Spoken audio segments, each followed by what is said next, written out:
In this training, we're going to take a quick look at solution permissions inside of SmartSuite. So if that's of interest, stick around and let's get into it.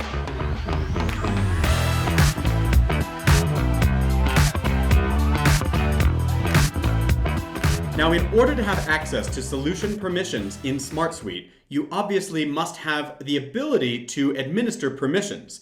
This comes in one of two formats. You might either be an administrator inside of your workspace, or you might be assigned as a solution manager inside of a particular solution.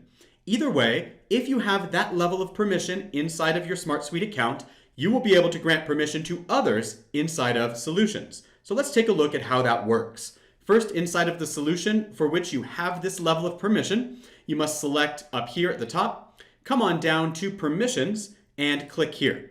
Now, because I am the solution manager of this solution, and because I am an administrator inside of this workspace, I see this screen. And this is exactly where I will determine who has access to this particular solution.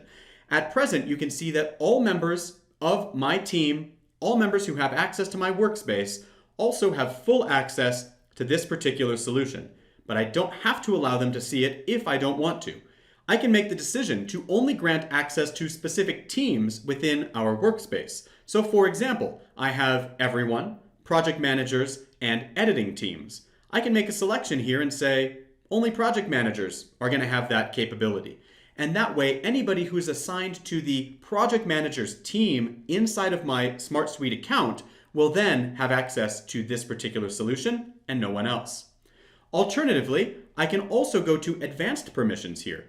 And with advanced permissions, I can find a particular person on my team. Let's say I want to grant Matt Oates here a very specific type of permission inside of the solution. I can do that here. I can make him an editor, or only allow him to contribute here, or maybe just give him read-only access in the form of viewers. Once I've made that selection, I can go ahead and add him here, and that is now going to determine who has access to this solution.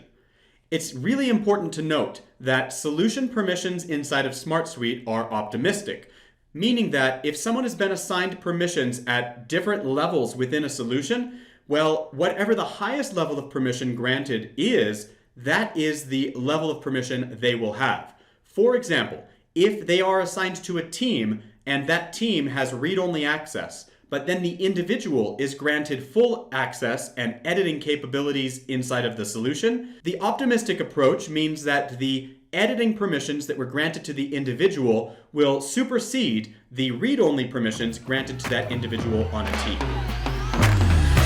If you have any questions about what we covered in this training, please ask them below in the comments section of this video.